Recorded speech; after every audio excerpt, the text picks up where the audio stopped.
आइए अब आजम खान की बात करें, रामपुर के संदेश की बात करें, क्योंकि इस उपचुनाव में हार की हर किसी के लिए कहीं ना कहीं संदेश छुपा है और सबसे बड़ा संदेश किसी के लिए है तो आजम खान के लिए है। वो अपनी सबसे बड़ी अग्नि परीक्षा में फेल हुए हैं, क्योंकि रामपुर में अखिलेश यादव ने आजम खान को फ्री हैंड दिया था। उम्मीदवार का नाम हो, प्रचार हो, हर एक चीज की जिम्मेदारी आजम पे सौंप दी गई थी। आजम खान फेल हुए हैं।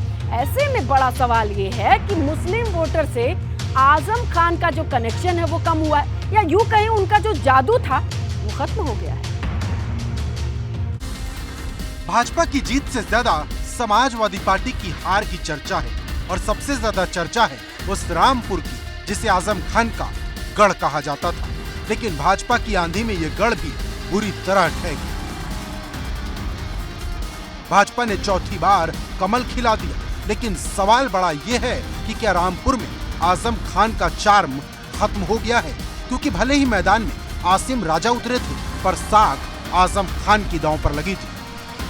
दरअसल रामपुर में 24 के साथ साथ आजम का भी लिटमस टेस्ट था।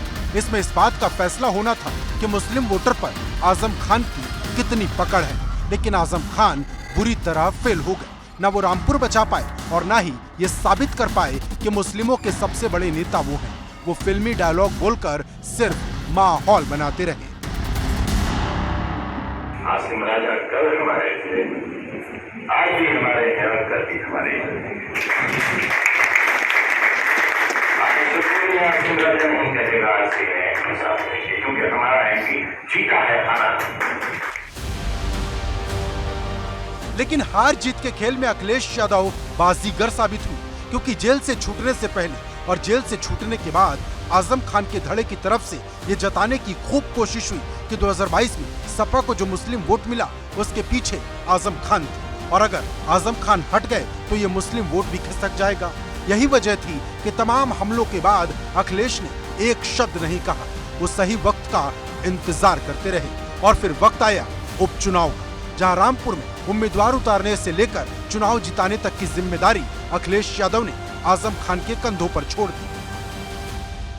अखिलेश यादव स्वयं इसलिए नहीं गए क्योंकि वे चाहते थे कि इस हार और जीत का पूरा श्रेय आजम खान को खुद ही जाए। अगर वो जीत जाते तब भी ये कहा जाता कि अखिलेश यादव वहाँ नहीं गए, इसके बावजूद सपा ने वो सीट जीती और पूरा श्रेय आजम खान को जाता।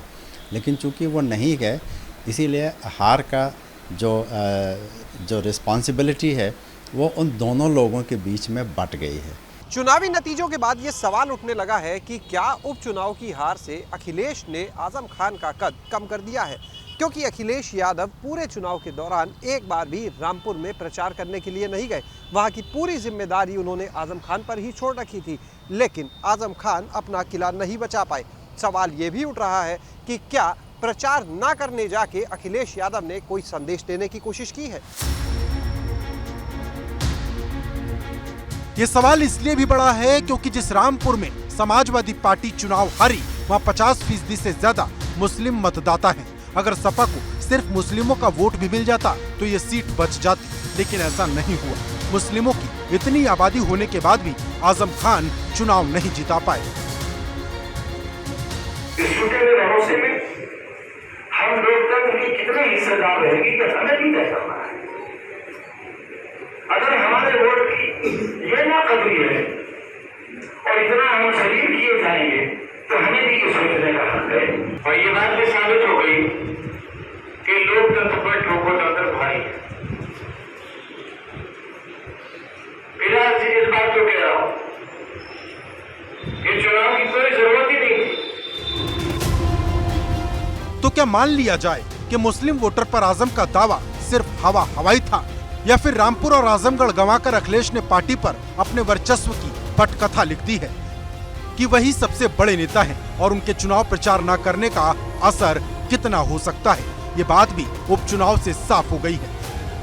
मतलब एकदम सीधा है, अखिलेश ने दूर तलक निशाना लगाया है, जिसका एहसास कहीं न कहीं आजम खान को भी हो गया है।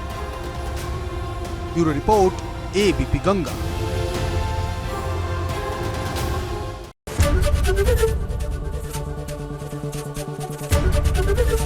एबीपी गंगा, खबर आपकी, जुबान आपकी।